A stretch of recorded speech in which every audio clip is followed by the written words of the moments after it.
આપણે અડદના લોટના વડા બનાવીશું।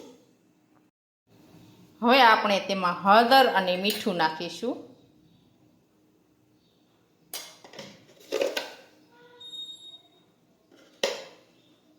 હવે આપણે મિક્સ કરી દઈશું। આપણે મિક્સ કરી દીધું છે। હવે આપણે તેમાં પાણી ઉમેરી અને લોટ છે તે બાંધી લઈશું। હવે આપણો લોટ છે તે બંધાઈ ગયો છે। હવે આપણે તેમાં તેલ નાખી અને કૂણવી લઈશું। હવે આપણો લોટ છે તે કૂણવાઈ ગયો છે। હવે આપણે તેના નાના નાના લુવા વાળી લઈશું।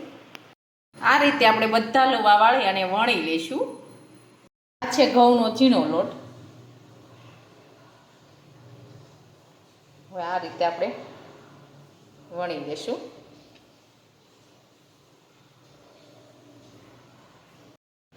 આ રીતે આપણે વણતા જશું। હવે આપણું વડું છે તે વણાઈને એકદમ સરસ તૈયાર થઈ ગયું છે। આવી રીતના બધા વડા છે તે વણી લેશું। વડા છે તે આપણે આ રીતથી વણી લીધા છે। હવે આપણે તેને લોટી ઉપર ચોળવી લેશું। આપણે વડા છે તે ચોળવી લેશું।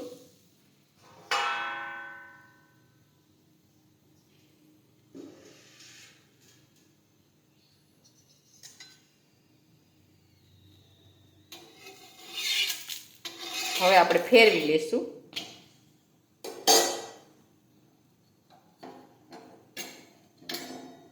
હવે આપણે તેના પર તેલ લગાવી લઈશું। આ રીતે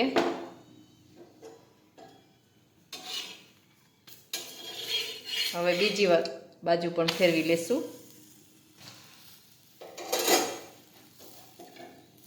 અહીંયા પણ તેલ લગાવી દેવાનું છે।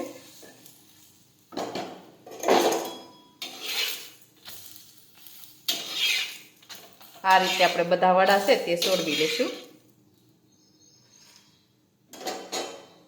આપણા અડદના લોટના વડા છે તે બનીને તૈયાર થઈ ગયા છે। અને અમારો આ વિડીયો ગમે તો મારી JK કુકિંગ્સ એન્ડ હેન્ડવર્ક ચેનલને લાઈક કરો, શેર કરો અને સબસ્ક્રાઈબ કરો।